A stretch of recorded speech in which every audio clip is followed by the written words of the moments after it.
Chers frères et sœurs, les soins Jésus-Christ. Dans notre école de prière aujourd'hui, nous allons aborder la question des cauchemars, des attaques répétées, des attaques occultes. Peut-être vous vivez une situation pareille. Vous êtes tout le temps attaqué, faites tout le temps des cauchemars. Vous avez l'impression que les gens vous persécutent et vous ne savez pas quoi faire. Quelle est même la prière que tu peux faire dans ce cas? Si tu n'arrives plus à dormir, lorsque tu pars dormir, c'est tout le cauchemar.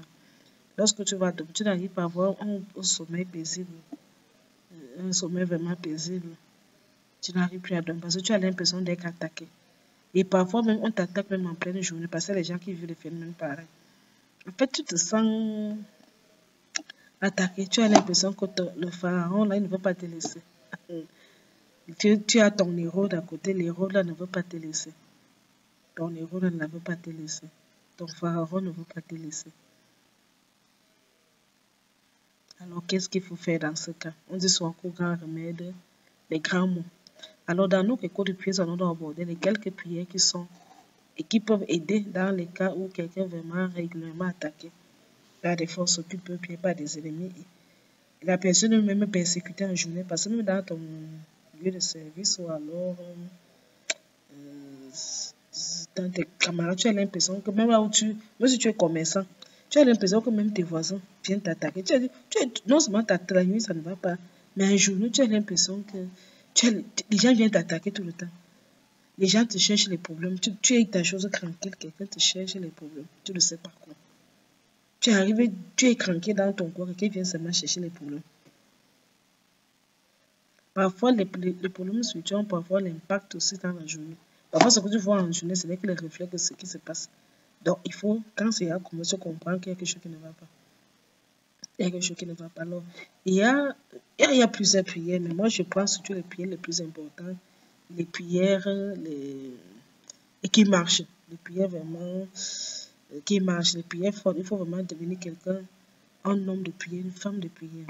L'une des prières recommandées dans les cas, c'est la neuvaine aux 5 plaies de Jésus. Si vous avez entendu parler de cette neuvaine, la neuvaine des 5 plaies de Jésus, c'est une neuvaine qu'on fait en lisant le livre de l'Exode. Vous vous souvenez que quand Dieu demande à Moïse d'aller délivrer le peuple d'Israël d'Égypte, Pharaon refuse. Il ne veut pas libérer les Israélites. Malgré que Moïse lui a manqué tous les signes, Pharaon s'entête. Qu'est-ce qui va s'en suivre? Il y aura les 9 plaies d'Égypte. Les grenouilles, les sauterelles qui se transforment en sang.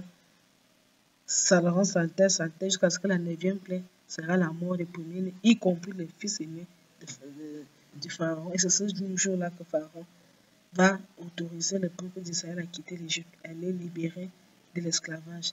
Donc, pendant les 9 jours de prière, vous lisez chaque jour une des plaies d'Égypte.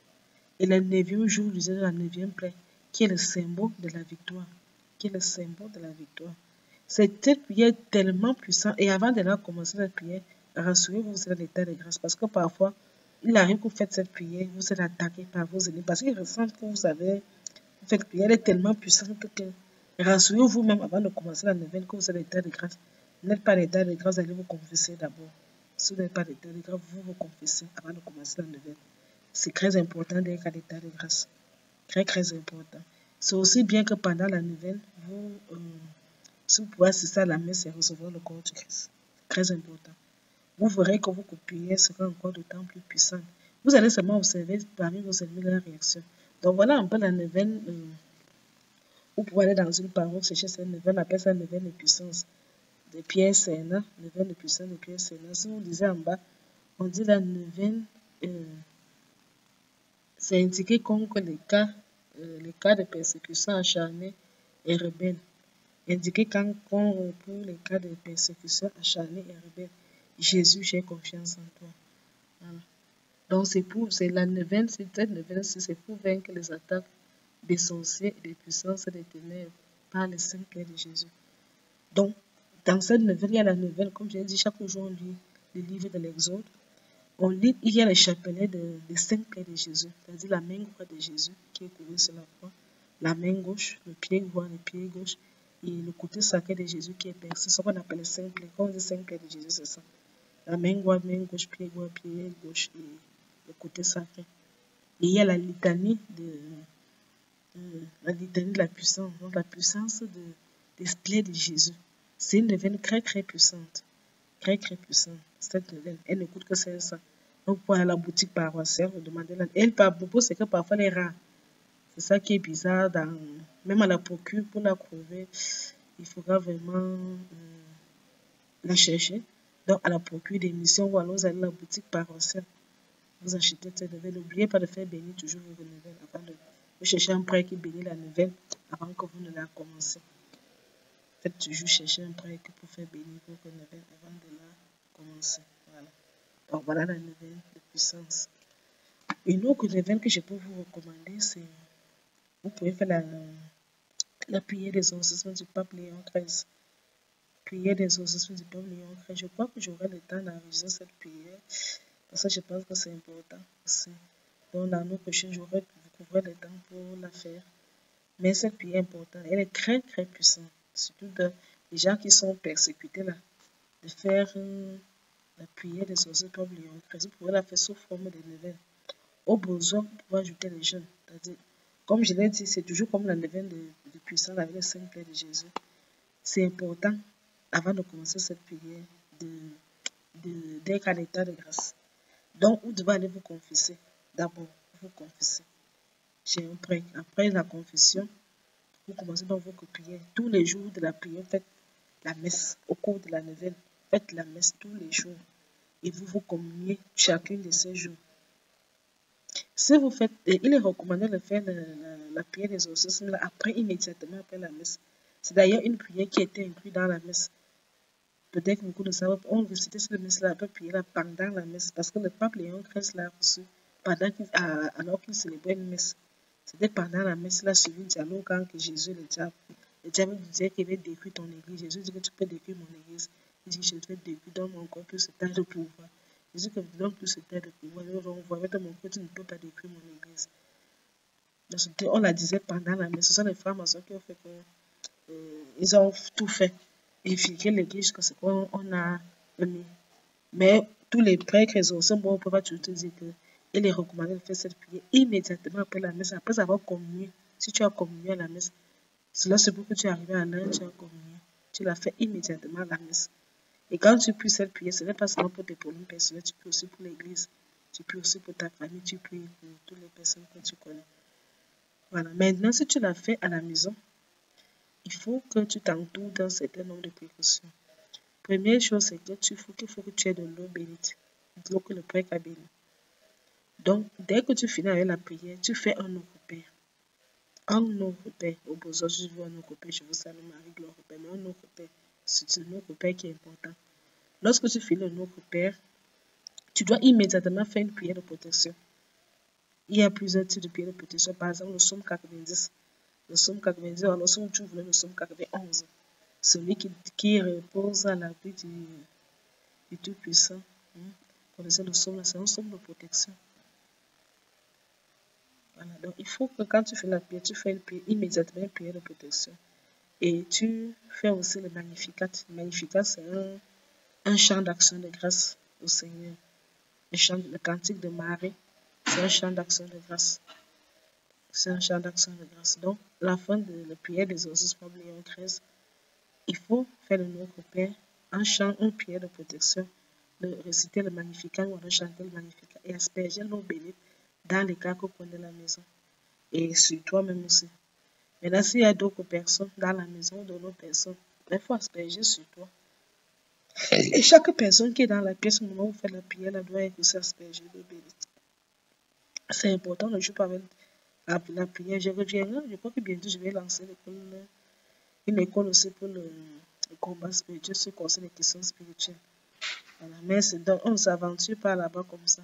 Même si tu cherches la délivrance, mais sache que l'eau quand on se va riposter. Donc, pour te protéger, il faut toujours avoir l'eau bénite à la maison. L'eau bénite, dès que tu finis de prier, tu asperges l'eau bénite au cas que tu es à la maison sur toi-même. Voilà. Donc, tu prends ta bouteille d'eau, tu vas voir le prêtre, l'eau et le sel. Le prêtre bénit l'eau et le sel. Et c'est ça que tu vas dois asperger. Bon, mais maintenant, si tu as prié après la messe, c'est bien. Après la messe, tu n'as pas besoin d'asperger l'eau bénite. Mais si tu le fais chez toi, dans ta maison, il faut que tu asperges l'eau bénite. Donc, il faut être prudent. Une autre nouvelle aussi, tu fais beaucoup de prières de protection. Alors, avant de dormir chaque nuit, il est recommandé de dire d'abord le psaume 51, c'est un psaume de repentance, un psaume de purification, sur lequel on demande pardon à Dieu pour nos péchés. Après ce psaume, il faudra faire le psaume 90 ou 91, vous voulez, c'est dans la Bible. Psaume 90, qui est un psaume de protection. Et à cela, si vous voulez avoir encore le temps, vous pouvez faire, je vous recommande aussi cette neuvaine. Neuvaine de protection et de libération de Jean Plié. Neuvaine de protection et de libération de Jean Plié. Ça, c'est la 7e édition et c'est l'édition finale. Cette neuvaine a d'ailleurs reçu l'imprimatur de Monseigneur René-Marie Eouzou, évêque du diocèse de Porto Novo au Bénin, dans le pays de Jean Plié. Donc, Monseigneur René-Marie Eouzou, l'évêque du diocèse de Porto Novo, qui a donc donné l'imprimatur. Il a reconnu l'imprimatur, c'était le Pentecôte, le jour de Pentecôte, 23 mai 2010. Donc, c'est la 7e édition, version définitive de Jean Plié. Dedans, vous avez la neuvaine de protection et de libération. Et après cette neuvaine, il y a d'autres prières. Ce sont les prières contre les attaques occultes et les maléfices. Voilà. Elle ne coûte que 500 francs. Elle est disponible presque dans tous les boutiques. C'est une neuvaine beaucoup facilement. Dans les boutiques paroissiales ou à la procure d'édition. Vous la trouvez facilement. Ce n'est que 500 francs. N'oubliez jamais d'aller faire bénir vos livres de prière par le prêtre avant de commencer la neuvaine. Quand tu achètes une neuvaine, n'oublie pas d'aller faire bénir ça par le prêtre de grâce. Faites d'abord bénir vos neuvaines. Ce sont les objets de piété. Ils doivent être bénis par un prêtre avant de commencer. Donc voilà, je vous souhaite un bon courage dans votre combat. Que le Seigneur vous aide et que les anges vous soutiennent. Nous soutiennent. N'oubliez jamais aussi d'évoquer la Vierge Marie, qui est notre mère et qui nous soutient tous les jours. N'oubliez jamais le rosaire d'une âme que tout chrétien devrait avoir. Car quand un enfant, pour la Vierge Marie, c'est une mère qui soutient ses enfants dans la difficulté au quotidien. Je vous confie dans la Vierge Marie. Que Dieu vous bénisse abondamment. À très bientôt pour nos enseignements dans nos records de prière. Que Dieu vous bénisse en tout. Merci à Jésus-Christ.